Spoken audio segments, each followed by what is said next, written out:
Je suis né à Saint-Laurent, je suis né à l'hôpital Franck Joly.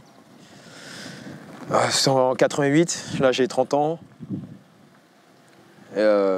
Voilà, je suis né à Saint-Laurent, j'ai fait toute ma scolarité ici. C'est grâce à mon cousin, parce qu'en fait il y avait la compagnie Norma Claire qui faisait des interventions en Guyane. Dans chaque commune, Cayenne, Saint-Laurent, Kourou. C'était les trois villes où il y avait de la danse en fait. Et moi c'était par hasard je suis passé devant la salle des fêtes des cultures. Et j'ai vu mon cousin qui prenait des cours en fait, avec l'intervenant qui s'appelle Bintou Dembélé de la compagnie Rualité. Et du coup, je suis passé devant, j'ai vu mon cousin qui prenait des cours de danse. Je ne savais pas ce que c'était. Je voyais dans les clips, mais je regardais sans regarder. Et du coup, j'ai attendu la fin du cours. J'ai attendu qu'il sorte. J'ai été le voir. Je lui ai dit qu'est-ce qu'il fait, comment on fait pour s'inscrire. Que voilà, j'ai accroché direct en fait, sans même assister au cours. J'ai assisté au cours, mais au loin, sans pouvoir faire, mais l'envie était déjà là. Et du coup, au prochain cours, il m'a dit tu viens avec tes baskets. Je vais te présenter à la prof. Et puis j'ai intégré le cours. Et dès que j'ai intégré le cours, ça a pris direct en fait. La patte, elle a pris et j'ai commencé à prendre quelques cours. Mais malheureusement, il restait à peine deux cours, deux séances. Du coup, j'ai pu prendre les 2 séances. Et quand l'intervenante est repartie en métropole, mais moi avec mon cousin qui s'appelle Anthony, on a continué. J'ai commencé en 2003. Donc cette année va me faire 15 ans. Ça va faire 15 ans que je danse. 15 ans que du break. 15 ans que du break sans compter raga dancehall. Et là, je me suis intéressé à d'autres danses traditionnelles. Je veux dire, je danse le zouk, le compas, comme d'habitude. Hein. Mais après, je commence à faire de l'afro, de la danse africaine, un peu de loketo, la danse bushinengue, de transcrire tout ce qu'il y a de chez moi dans ma danse, de prendre tout ce qu'il y a chez moi, les danses brésiliennes, tout ce qu'il y a de chez moi en fait, toutes les ethnies qu'il y a en Guyane, la mettre dans ma danse et la transcrire, de l'exprimer comme je peux en fait dans ma danse, dans les compétitions. Le Danny que vous voyez tous les jours, c'est le même Danny qui est sur scène, mais encore un peu plus fou, qui veut dire il y a des choses que je ne vais pas me permettre de faire dans la vie de tous les jours, que sur scène, c'est là que je deviens le Danny Dan. Qui veut dire, là, je suis le Danny de tous les jours, je suis le Danny, mais sur scène, c'est Danny Dan. En fait, le Dan, c'est le en plus qu'on ne rencontre pas tous les jours. Qui veut dire souriant, moqueur et énergie, polyvalent, toujours à fond dans ce que je fais. J'étais quelqu'un de vraiment timide. J'ai pris confiance en moi grâce à la danse, à être sur scène. Au fur et à mesure, j'ai pu m'exprimer. J'ai pris confiance en moi, que ce soit pour parler, que ce soit pour danser. J'ai appris à partager parce qu'en voyageant, j'ai rencontré beaucoup de personnes, j'ai pris des stages et ce qui m'a appris à m'exprimer mieux, à faire ressentir aux gens des émotions à travers ma danse et ça que ce soit dans la vie, dans la danse et dans la vie en fait. Qui veut dire pour moi c'est en parallèle le Danny Dan danseur et le Danny que ce soit pour passer un entretien, pour un examen. Des fois je danse face à des milliers de personnes et une fois que j'arrive à un entretien, je suis face à 3 personnes et je me dis dans ma tête, j'ai dansé contre 3000 personnes déjà, il n'y a pas 3 personnes qui vont me faire avoir peur. Donc de toute façon, ce que j'ai en bagage, c'est ce que je vais donner. Donc on ne peut pas mentir à un entretien. Si ça passe, ça passe. Ça passe pas, ça passe pas. Hein. C'est pareil en compétition. Si on n'est pas fort, ça va se voir direct. Donc j'ai appris, je me suis mis la réalité en face, qui veut dire si tu es fort, tu es fort. Si tu n'es pas fort, tu retournes à l'entraînement, tu vas t'entraîner. Pour l'examen, c'est pareil.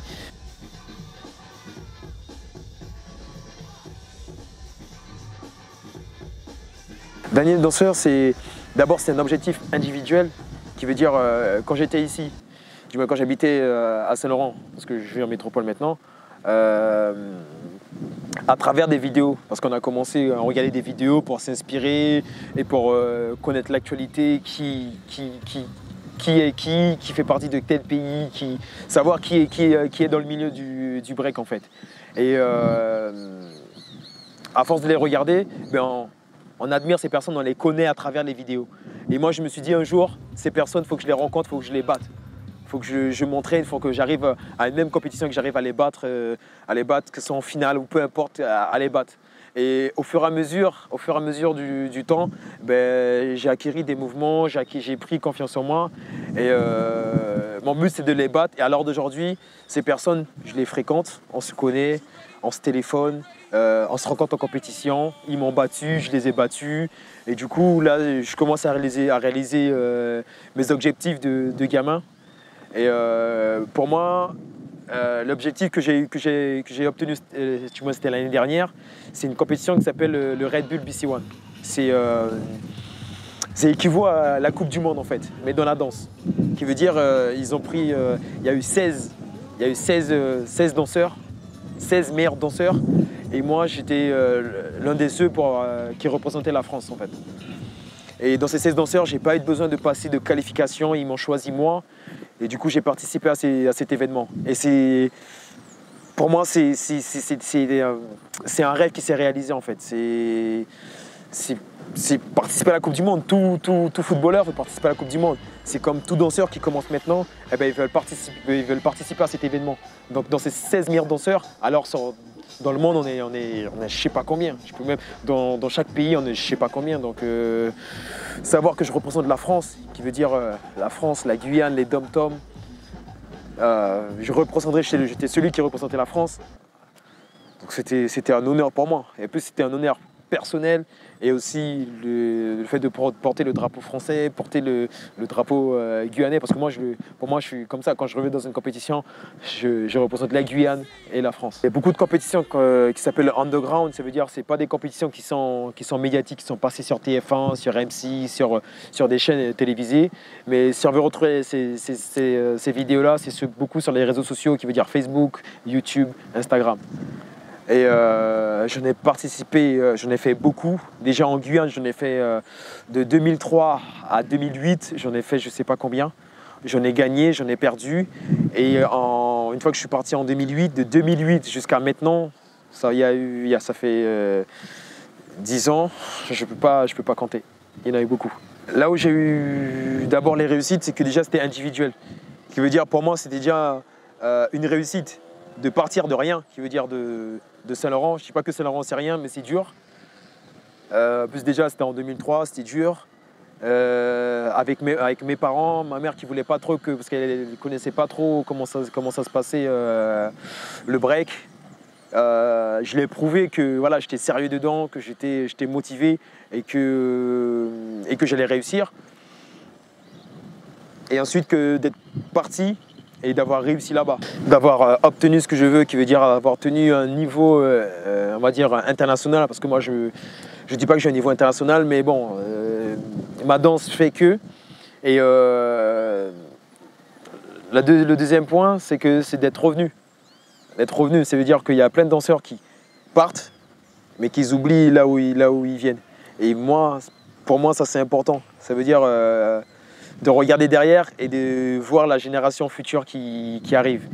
Qui veut dire les danseurs de Saint-Laurent. J'ai créé un groupe sur Facebook qui s'appelle B-Boy of Guyana. Qui veut dire tous les B-Boys de la Guyane, Cayenne, Kourou, Saint-Laurent, Macouria, tous les B-Boys. Et je leur dis tout le temps à chaque fois, les mecs, ce que j'ai fait, vous pouvez le faire en mieux.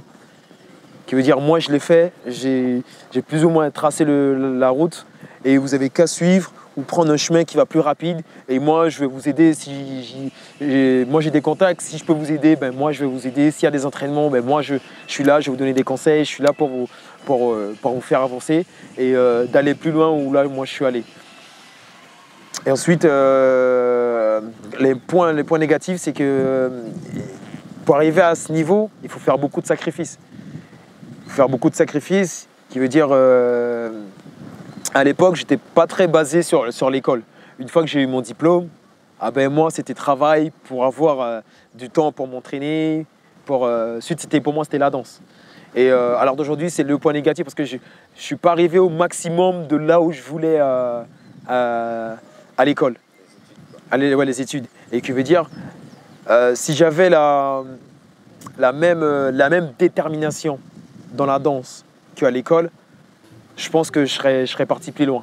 Et là, je dis à tous les danseurs d'ici, c'est en parallèle, c'est pas un sans l'autre. Parce que moi, je me dis que si demain je me blesse et que je peux plus danser, ah ben, faut avoir un plan B.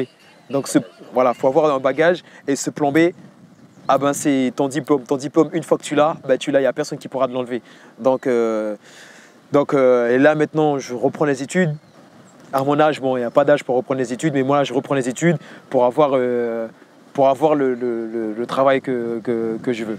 Là, ce que j'avais commencé, c'est de faire un travail avec les jeunes de Saint-Laurent, de la Guyane. C'est qu'il y ait une évolution en fait, qu'il y ait une autre génération qui arrive. Parce que là, à un moment donné, ça s'est arrêté. Ça s'est arrêté une fois que nous on est parti en 2008, ça s'est arrêté. Et du coup là maintenant, j'ai envie que ça revienne en fait. J'ai envie qu'il y ait une nouvelle génération qui arrive et que il y a d'autres danseurs qui arrivent à perforer, à prendre du niveau, à devenir pro, à réaliser leurs rêves à travers la danse, à grandir à travers cela, mais que ce soit des danseurs de la Guyane, mais pas que de la Guyane, des Antilles, de partout, des dom-toms. Que ce soit du côté scolaire ou du côté danse, qu'ils arrivent à grandir, à faire grandir les deux ensemble en fait. Oui, je fais partie d'un groupe qui s'appelle Vagabond. Vagabond, et après, on est basé un peu partout en France. Qui veut dire, il y en a un qui habite en Belgique. Il y en a la base de Vagabond, c'est à Paris. Et du coup, on se rencontre à peu près une fois par mois.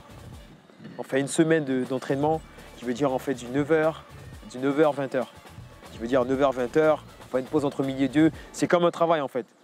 Et à part cela, quand on ne se voit pas, ben, chacun on a nos salles et on s'entraîne individuellement. Qui veut dire moi, je m'entraîne 3 à 4 fois par semaine. Je fais du 3 à 4 heures par jour.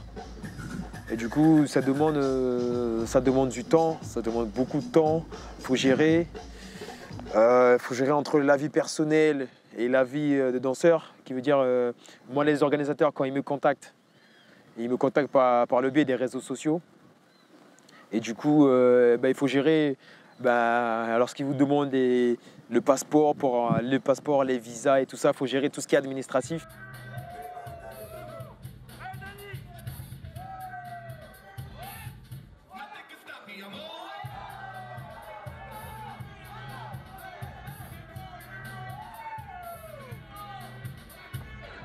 Là, pour moi, c'est pas le début de la fin, mais je commence à le sentir. Qui veut dire, je sens que mon corps, il est plus comme il y a mes 20 ans. Je me blessais moins, je me suis blessé que 2 fois. Je me suis blessé 2 fois en 15 ans de danse.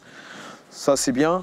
Mais mon corps, il a besoin de 2 fois plus de temps pour récupérer. Et quand je vois la nouvelle génération de danseurs qui arrivent, ils ont 15 ans. Et ce que moi, je fais maintenant, eux, ils le font à 15 ans, ils le font même à 7 ans. Il y en a des petits de 7 ans qui font ce que moi je fais, ce que j'ai galéré à faire, alors qu'eux, ils le font rapidement. Ça, c'est super parce que ça fait évoluer la danse. Mais je commence un petit peu à penser à la reconversion. Le message, c'est juste de croire en vos rêves, d'aller jusqu'au bout. Et surtout vraiment les études. Parce que ça, c'est quelque chose de vraiment important. C'est essayer de rester droit dans le droit chemin. Là maintenant, c'est super facile de partir excusez-moi du mot, mais dans les conneries, que de rester dans le droit chemin. Ce qui veut dire, là, parce que même si je suis pas basé, je suis pas ici, mais je sais ce qui se passe à Saint-Laurent. Donc en ce qui concerne tout ce qui est la drogue, l'alcool et tout, faites attention à ça. Restez bien. Moi, grâce à la danse, ça m'a permis de m'écarter de tout ça. Et j'espère que vous pourrez suivre le même chemin et même partir encore plus loin. Donc c'est tout le mal que je vous souhaite. Et c'est tout ce que je vous souhaite en fait. Donc voilà, les écoles. Si vous avez un sport que vous êtes à fond dedans, allez-y. Croyez en vous. Même s'il y en a qui ne croient pas en vous, allez-y quand même. De toute façon, c'est vous, le sport, vous le faites pour vous. Moi, quand je danse pour moi. Et après, je partage. mais la base, je danse pour moi en fait. Donc voilà, c'était Danny Dan de Vagabond, Saint-Laurent du Maroni. Et pour pas oublier, je parle créole, français, taki-taki. Je suis un gars de Saint-Laurent. Et même si je fais 20 ans, 40 ans, 150 ans, je serai toujours un gars de Saint-Laurent. Yeah! It is new, yeah!